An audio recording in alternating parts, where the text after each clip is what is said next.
शंकर नमामि शंकर, जय शिव शंकर नमामि शंकर। परम ईश्वरा श्री स्वामी समर्थ, श्री स्वामी समर्थ। भूजल पालक तेज विधायक मोक्षदायका श्री स्वामी समर्थ, मोक्षदायका श्री स्वामी समर्थ, श्री स्वामी समर्थ, श्री स्वामी समर्थ, श्री स्वामी समर्थ, श्री स्वामी समर्थ, श्री स्वामी समर्थ, श्री स्वामी समर्थ, श्री स्वामी समर्थ, श्री स्वामी समर्थ। श्री स्वामी समर्थ।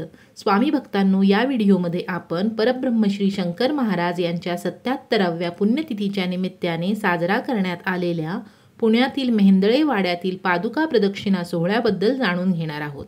बुधवार दिनांक 15 मे 2024 रोजी सायंकाळी 6 वाजता अप्पा बळवंत चौक पुणे येथील श्रीयुत अप्पासाहेब मेहेंदळे यांच्या वाड्यात हा सोहळा पार पडला। अप्पा बळवंत चौक हा महाराष्ट्राच्या पुणे शहरातील एक मध्यवर्ती भाग आहे।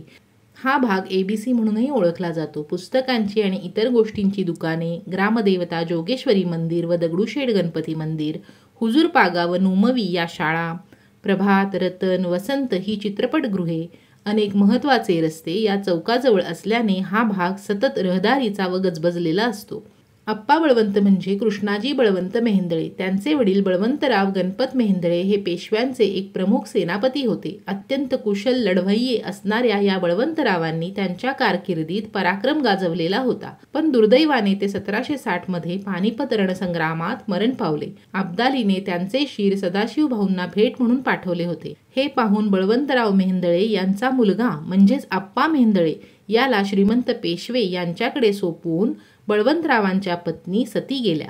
अशा प्रकारे या अवघ्या 12 वर्षाच्या अल्पवयीन कृष्णाजी उर्फ अप्पांची जबाबदारी पेशव्यांनी घेतली। एके दिवशी सवाई माधवराव पेशवे पर्वतीहून शनिवार वाड्याकडे हत्तीवरून परतत होते। त्यांच्याबरोबर त्याच वेळेस अंबारीत अप्पा बळवंत हे देखील होते। त्यावेळेस येताना पेशवे यांना भोवळ आली आणि सवाई माधवराव पेशवे खाली पडणार तोच मागे बसलेल्या अप्पा बळवंतांनी प्रसंगावधान दाखवून त्यांना सावरले, या अपघातातून वाचविले। पेशवे खाली पडले असते तर खूप मोठा अनर्थ झाला असता। आपल्यावरील संकट टळले म्हणून हा प्रसंग जेथे घडला ती जागा अप्पा बळवंतांच्या नावाने ओळखली जाईल असे सवाई माधवराव पेशवे यांनी जाहीर केले। तर ही आहे या चौकाच्या नावामागची आख्यायिका। 1798 मध्ये अप्पा बळवंतांचे निधन झाले। पुढे याच चौकात म्हणजे आत्ताच्या किबे लक्ष्मी थिएटर समोर सरदार बळवंत मेहेंदळ्यांनी इसवी सन 1761च्या आधी 3 मजली 4 चौकी असा भव्य वाडा उभारला होता असे कळते। या वाड्यातील एक भुयार थेट शनिवार वाड्यापर्यंत होते। काही गुप्त बैठका घ्यायच्या असतील तर पेशवे या भुयारातून मेहेंदळ्यांकडे येत। भारत इतिहास संशोधन मंडळाची स्थापना देखील याच वाड्यात आषाढ शुद्ध प्रतिपदा शके 1832 म्हणजेच 7 जुलै 1910 रोजी झाली। या प्रसंगी सरदार खंडेराव चिंतामण मेहेंदळे व विश्वनाथ काशीनाथ राजवाडे हे दोघेच उपस्थित होते। काळाच्या ओघात येथे रस्ता रुंदीकरणात त्यांच्या वाड्याचा बराचसा भाग त्यात गेला, परंतु आज अप्पा बळवंत हे नाव मात्र चौकाच्या निमित्ताने राहिलेले आहे। परब्रह्म श्री शंकर महाराज यांच्या पदकमलांनी पुनीत झालेला हा प्रासादिक वाडा आहे। श्री शंकर महाराजांच्या 77व्या समाधी दिन सोहळ्याच्या निमित्ताने त्यांच्या पादुका मेहेंदळे वाडा, ग्रामदेवता तांबडी जोगेश्वरी, श्रीमंत दगडूशेठ हलवाई गणपती मंदिर, श्रीमंत लक्ष्मीबाई दगडूशेठ हलवाई दत्त मंदिर, यल्लूबाई माने यांचा वाडा, अक्कलकोट श्री स्वामी समर्थ मंदिर तसेच श्री लिंबराज महाराज विठ्ठल मंदिर या ठिकाणी त्या देवतांचा मान सन्मान देत पुन्हा मेहेंदळे वाड्यात पोहोचल्या। चला तर मग मेहेंदळे वाड्यातील कार्यक्रमाचा आणि प्रदक्षिणा फेरीचा माहितीपूर्ण असा व्हिडिओ पाहूया।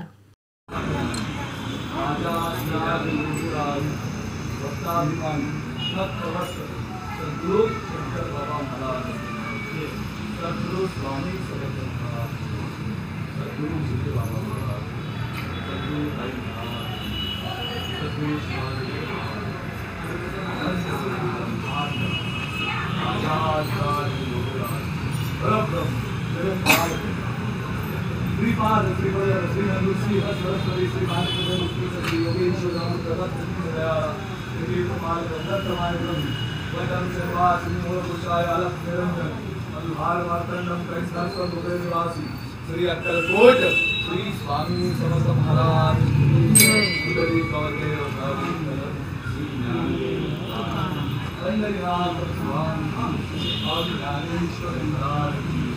जगद्गुरु श्री संत शांति सब संत माता आज के आनंद आने वाले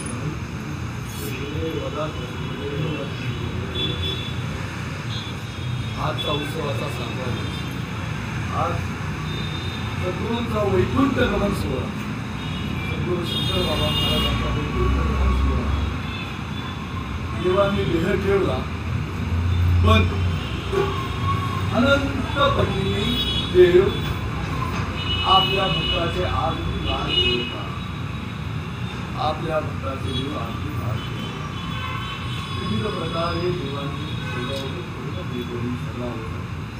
कामाची फुलांची रांगोळीची आत्मसमर्पणाची चरणावर देवांनी सजावट करून दिली सद्गुरू शंकर बाबा महाराज आपण कृपा केली म्हणून वाड्यामध्ये आपला समाधी सोहळ्याचा उत्सव तेथे रंगले गांधले पासून चराचरातील असंख्य जीव आपले चरणात आपली दृष्टी त्या चरणात असंख्य चराचर जीवांवर आपण टाकली आणि त्यांना या पापाच्या दोषातून आपण मुक्त केले समाधी सोहळा हा का केला जातो त्याचं उत्तर तुम्हाला सद्गुरूंच्या चरणाजवळ गेल्यानंतर ज्या वेळेस हा देह चंदनामध्ये आपण शिजवणार तो सुगंध इतरांनाही आपण देणार जसा सुगंध चंदनापरी झिजतो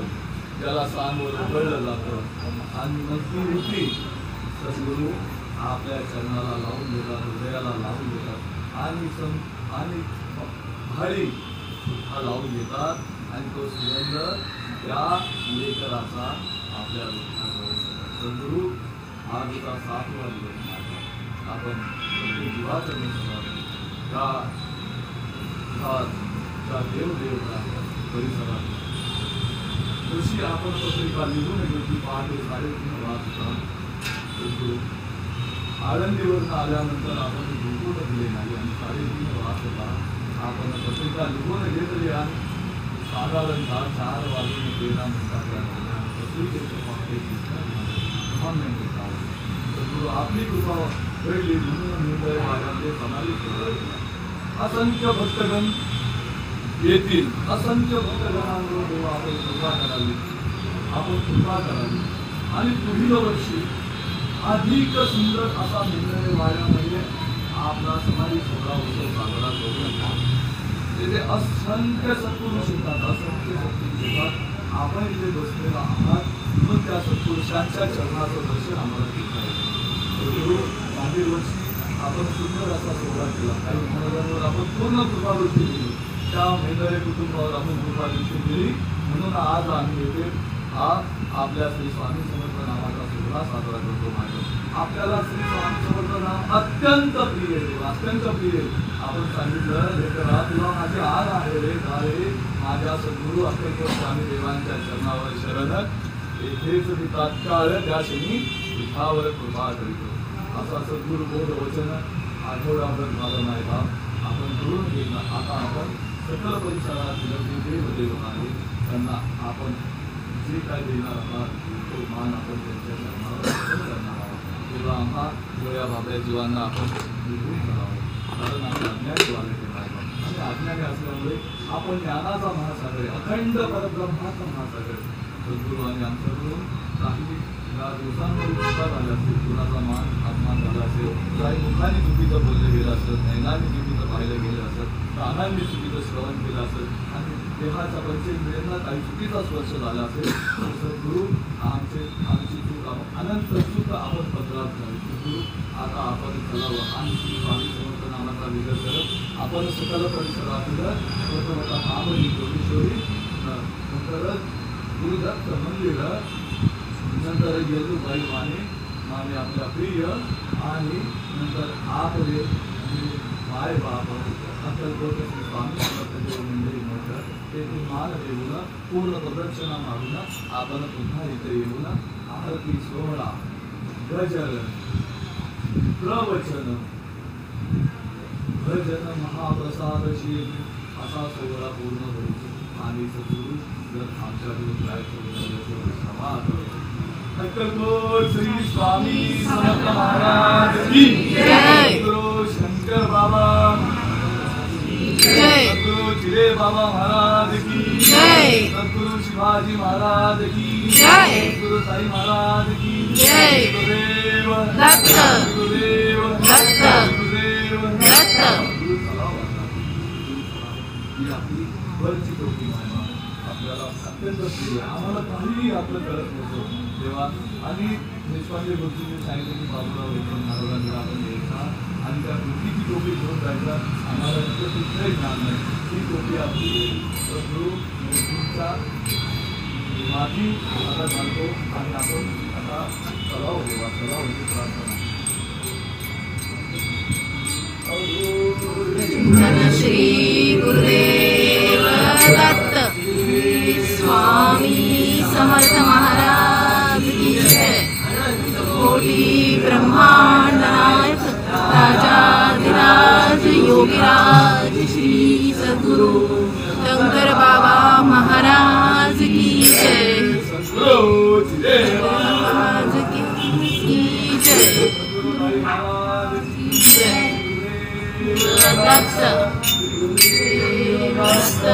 श्री गुरुदेव श्री स्वामी समर्थ श्री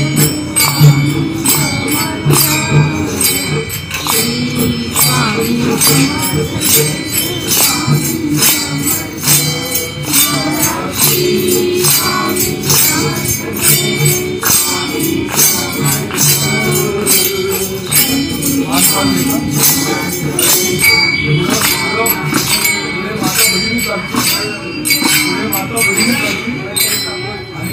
आपण गुरुबंधू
जय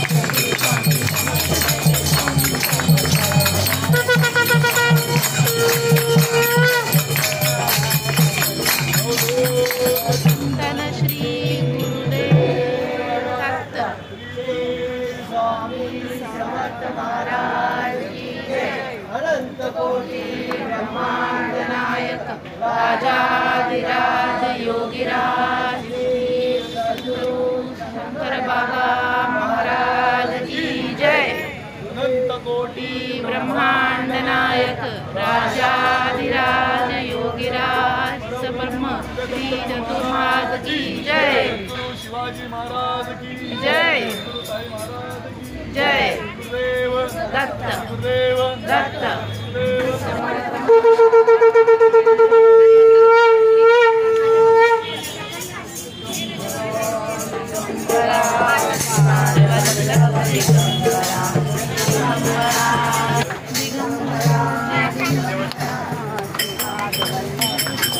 शंकर महाराज आणि मेहेंदळे वाडा यांचं नातं पण खूप जिव्हाळ्याचं आहे बरं का। या मेहेंदळे कुटुंबाचे वंशज असणारे बळवंतराव खंडेराव मेहेंदळे, ज्यांना आदराने रावसाहेब असे संबोधले जायचे, ते रावसाहेब अत्यंत कुशाग्र बुद्धिमत्तेचे होते। पदवीच्या परीक्षेत प्रथम क्रमांकाने उत्तीर्ण झालेले रावसाहेब परदेशी जाऊन कायद्याचे शिक्षण घेऊन बॅरिस्टर होऊन भारतात परतले। मुंबईमध्ये रावसाहेबांचे वास्तव्य होते। त्या काळात सांगली संस्थानाच्या राजकन्या असणाऱ्या अक्कासाहेबांशी त्यांचा विवाह संपन्न झाला। वकिलीची प्रॅक्टिस करणाऱ्या रावसाहेबांवर मात्र आपल्या संसारात ते रमलेले असताना दुर्दैवाचा घाला पडला। त्यांच्या पत्नीचे म्हणजेच अक्कासाहेबांचे निधन झाले आणि या निधनामुळे, पत्नीच्या अचानक जाण्यामुळे त्यांना खूप मोठा धक्का बसला।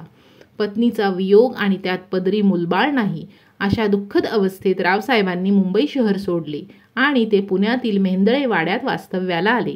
एवढ्या मोठ्या वाड्यात एकटे राहणारे रावसाहेब निराशेच्या गर्ततेमध्ये असताना एकदा त्यांच्याकडे सरदार नानासाहेब मिरीकर येतात आणि त्यांना आपल्याबरोबर मुंबईला घेऊन जातात। मुंबईला कांदेवाडीत ज्ञानेश्वरीचे पारायण ऐकण्यासाठी ते जेव्हा जातात, तेव्हा पारायणकार दादा महाराज सातारकरांची अमोघ वाणी ऐकून ते मंत्रमुग्ध होतात। काही दिवसांनी नानासाहेब मिरीकर रावसाहेबांना नगरला घेऊन गेले आणि मग रावसाहेब मेहेंदळेंच्या आयुष्यात आले शंकर महाराज नावाचे अवलिया। रावसाहेबांनी जेव्हा शंकर महाराजांना पाहिलं, तेव्हा महाराजांचे ते भेदक, मद्यधुंद असणारे डोळे, विस्कटलेले केस, पांढरा शुभ्र शर्ट, धोतर नेसलेले त्यांचे ते उन्मनीय रूप, त्यातच हातात धरलेली सिगारेट, अष्टवक्र असलेले गादीवर पसरून पडलेल्या महाराजांना पाहून नाही म्हटलं तरी रावसाहेबांच्या मनात शंका आलीच की मिरीकर म्हणतात तर खरं, पण अशा अवतारात असणारा हा पुरुष खरंच अवलिया सिद्धपुरुष असेल का?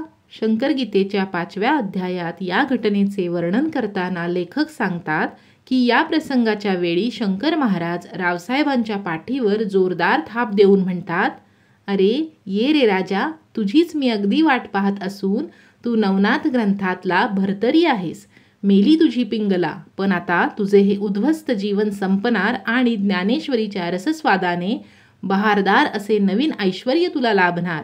हे ऐकून रावसाहेबांना तर अगदी गहिवरून आलं आणि महाराजांचे ते गूढ, अगम्य पण मायेने ओथंबलेले शब्द कानावर पडताच रावसाहेब अगदी मनापासून महाराजांच्या चरणी लीन झाले आणि अगदी शेवटपर्यंत ते तसेच राहिले।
गुरु शंकर बाबा देव देव देव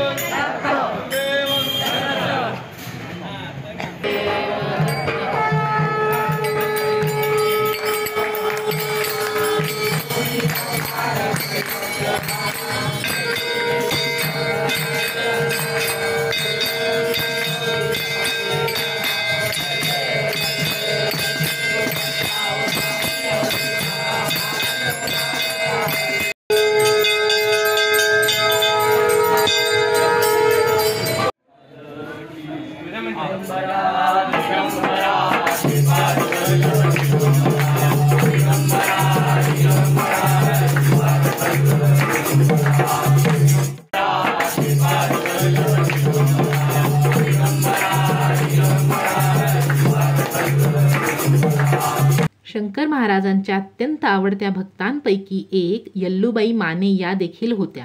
पुण्यातील बुधवार पेठेत त्यांचा वाडा होता. यल्लूबाई माने अतिशय सुरेल गळ्याच्या असल्याने खूप सुविख्यात अशा गायिका म्हणून त्या काळी ओळखल्या जायच्या. अतिशय श्रीमंत घराण्यातील असून देखील त्या भक्तिभावाने परिपूर्ण होत्या. एकदा काय झालं, नृसिंहवाडीत त्या गेलेल्या असताना श्री शंकर महाराजांची आणि त्यांची भेट झाली. यल्लूबाई या खूप सुंदर गातात हे माहिती असल्याने महाराजांनी त्यांना गायला सांगितले. महाराज म्हणजे प्रत्यक्ष प्रभू शंकरच, त्यामुळे त्यांना गायनातून केलेली भक्ती अतिशय प्रिय होती. त्यामुळेच जेव्हा यल्लूबाईंचे सुरेल गाणे त्यांनी ऐकले तेव्हा ते अगदी मंत्रमुग्ध झाले आणि खूप आनंदाने त्यांनी यल्लूबाईंना आशीर्वाद दिला. यल्लूबाईंच्या वाड्यात घडलेला एक प्रसंग सांगते. यल्लूबाई एका व्यक्तीला कृष्णलीलेचे वर्णन करीत असतात आणि तितक्यात महाराज तिथे पोहोचतात. यल्लूबाईंच्या मुखातून जेव्हा कृष्ण रांगताना कसा दिसायचा हे वर्णन महाराज ऐकतात तेव्हा प्रत्यक्ष श्री शंकर महाराज दुडू रांगत यल्लूबाईंकडे जाऊ लागतात. त्या जेव्हा महाराजांकडे पाहतात तर काय आश्चर्य, यल्लूबाईंना महाराजांच्या जागी चक्क बाळकृष्ण दिसतात.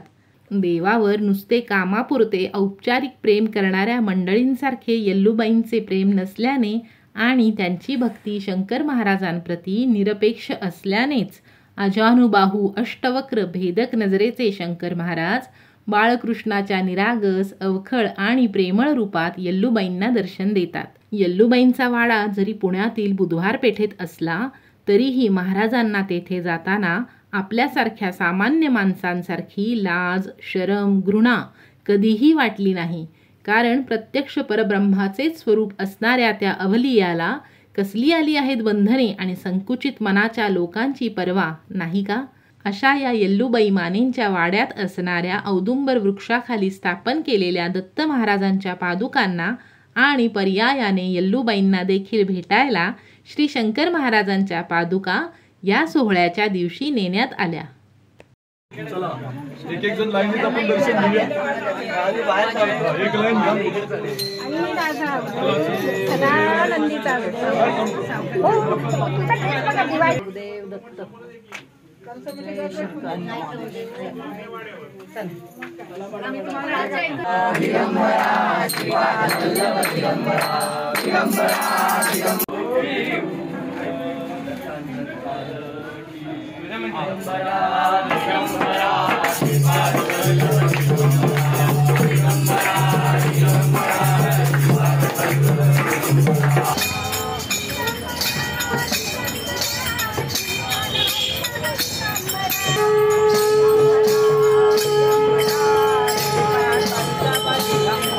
याच रावसाहेब मेहेंदळेंच्या आयुष्यात पद्मावती म्हणजेच ताईसाहेब नावाचं नवीन पर्व सुरू झालं. नातेवाईक, मित्रपरिवार यांच्या प्रेमळ आग्रहाखातर रावसाहेबांनी मिरजेतील दाजीसाहेब पटवर्धन यांच्या धाकट्या बहिणीबरोबर म्हणजेच पद्मावती उर्फ ताईसाहेबांबरोबर लग्नगाठ बांधली. ताईसाहेबांशी जरी लग्न झालेले असले तरी रावसाहेबांचे मन मात्र अध्यात्माच्या वाटेवर केव्हाचेच चालू लागलेले होते. आसक्तीतून बाहेर पडत विरक्तीच्या दिशेने मार्गक्रमण करणाऱ्या रावसाहेबांबरोबर संसार करणाऱ्या ताईसाहेबांची मात्र तगमग सुरू झाली. दोघांच्याही वयात आणि प्रवृत्तीत प्रचंड फरक होता.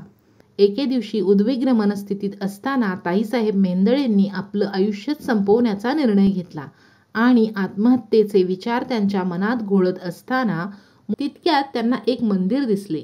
शेवटचा नमस्कार करावा म्हणून त्या मंदिरात पोहोचतात तर काय, ते मंदिर स्वामी समर्थांचे आहे हे त्यांना कळून येते. स्वामींचे दर्शन घेत असतानाच त्यांच्या कानावर एक खणखणीत स्पष्ट आवाज येऊन पडतो, अष्टावक्र गीता. एवढेच शब्द त्यांच्या कानावर पडत राहतात. हे शब्द कोण पुकारत आहेत? अष्टावक्र गीता म्हणजे काय या कशाचाच संदर्भ त्यांना लागत नाही आणि इतक्यातच त्यांना रावसाहेबांचे मित्र नुरीसाहेब दिसतात. रात्रीच्या या प्रहरात एकट्याच कशा काय ताईसाहेब फिरायला म्हणून बाहेर पडले आहेत हा प्रश्न त्यांना पडतो आणि नुरीसाहेब त्यांना घरी घेऊन जातात. रावसाहेबांना हे समजते आणि इतका वेळ ताईसाहेब दिसत नाही म्हणून चिंताक्रांत झालेले रावसाहेब आता मात्र निश्चिंत होतात. हा सगळा प्रसंग घडत असतानाच शंकर महाराज प्रधानांकडे आलेले आहे असा निरोप रावसाहेबांना मिळतो आणि ते ताईसाहेबांना घेऊन शंकर महाराजांना भेटायला जातात. ताईसाहेबांना समोर पाहून महाराज प्रेमाने म्हणाले, ये बेबी ये, बैस माझ्या समोर. आणि आपल्या अनामिकेने महाराजांनी ताईसाहेबांच्या गळ्याला स्पर्श केला. शंकर महाराजांच्या दिव्य स्पर्शाने ताईसाहेबांच्या गळ्यातून विरहिणी बाहेर पडते आणि त्यांचे आयुष्यच पालटते. या प्रसंगात शंकर महाराज रावसाहेबांना म्हणाले देखील की मी बेबीला खाल्लं बरं का, गिळून टाकले बेबीला. याचाच अर्थ म्हणजे ताईसाहेबांचे पूर्वीचे रूप पालटून आता त्यांना नवीन जन्मच जणू मिळालेला आहे. यानंतर मात्र पुण्यातील मेहेंदळे वाड्यात स्थायिक झाल्यावर ताईसाहेबांनी ज्ञानेश्वरीवर रसाळ वाणीने प्रवचन देण्यास सुरुवात केली. महाराजांनी ताईसाहेबांना ज्ञानेश्वरीवर प्रवचन देण्याचे सांगितले कारण महाराज नेहमी म्हणायचे की मला स्वतःला स्पष्ट उच्चारात बोलता येत नाही, पण हे कार्य करण्यासाठी शुद्ध आणि निर्मळ अंतःकरणाचा तल्लख बुद्धीचा वक्ता हवा, म्हणूनच या कार्यासाठी मी ताईसाहेबांची निवड केलेली आहे. धन्य ते रावसाहेब आणि ताईसाहेब जे महाराजांना इतके प्रिय होते. आता या मेहेंदळे वाड्यात कथा, कीर्तन, प्रवचन, गायनाचे कार्यक्रम घडू लागले. शंकर महाराजांच्या सांगण्यावरूनच ताईसाहेबांनी मेहेंदळे वाड्यात गोकुळ अष्टमीचा उत्सव सुरू केला. या काळात ताईसाहेब ज्ञानेश्वरीवर प्रवचन देत असत. एके दिवशी रावसाहेबांना मेहता नावाचे एक गृहस्थ भेटले. ते रावसाहेबांना म्हणाले की रावसाहेब, मला भगवंताचे दर्शन करून देईल असा कोणी अवलिया तुम्हाला माहिती आहे का? हे ऐकून रावसाहेब त्यांना शंकर महाराजांकडे घेऊन जातात. त्यावेळेस महाराज ढेकणे मामांच्या वाड्यात निवांत बसलेले असतात. जेव्हा मेहता आणि रावसाहेब तिथे पोहोचतात तेव्हा शंकर महाराज मेहतांच्या चेहऱ्याकडे त्यांच्या तीक्ष्ण आणि भेदक नजरेचा कटाक्ष टाकतात आणि त्याच्या परिणामस्वरूप मेहतांचे अष्टभाव जागृत होतात. मेहता समोर पाहतात तर काय, क्षणभरातच जणू समोर वीज कोसळली आहे असा प्रचंड सूर्यप्रकाश पसरतो आणि अत्यंत सुंदर विलोभनीय असे श्री विष्णू भगवान त्यांच्या समोर प्रकटतात. माथ्यावर असणारे छत्र, हातात असणारी गदा, शंख, चक्र या रूपात साक्षात विष्णू भगवंतच त्यांच्या समोर प्रकट होतात आणि मेहतांची प्रत्यक्ष विष्णू दर्शनाची खूप मोठी इच्छा शंकर महाराज पूर्ण करतात. असा हा भक्तांच्या हाकेला धावून जाणारा अष्टावक्र अजानुबाहू, वेडगळ दिसणारा पण प्रचंड तल्लख बुद्धी असणारा, मुझे वही जानता है जो खुद को पहचानता है असे म्हणत अनावश्यक असणाऱ्या दांभिक लोकांपासून स्वतःला दूर ठेवण्यासाठी मद्यपान, धूम्रपान करणारा, प्रचंड ताकदीचा, भेदक नजरेचा पण खूप खूप प्रेमळ असणारा अवलिया श्री शंकर महाराज. त्यांच्या मेहेंदळे वाड्यातील समाधीचा सोहळा दिनांक 15 मे 2024 रोजी सायंकाळी 6 वाजता पार पडला. या प्रासादिक वाड्यात साजरा झालेला हा उत्सव आपण या व्हिडिओच्या माध्यमातून पाहिला असेल तर तो आपल्याला कसा वाटला ते जरूर सांगा आणि शक्य तेवढ्या सेवेकऱ्यांपर्यंत शेअर करा, जेणेकरून ज्यांना प्रत्यक्ष येथे येणे शक्य झाले नाही त्यांना या सोहळ्याचा आनंद घेता येईल आणि शंकर महाराजांप्रती त्यांची श्रद्धा आणखी दृढ होईल. श्री स्वामी समर्थ. जय शंकर महाराज. जय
जय जय शंकर नमामि शंकर, जय शिव शंकर नमामि शंकर, परम ईश्वरा श्री स्वामी समर्थ, श्री स्वामी समर्थ।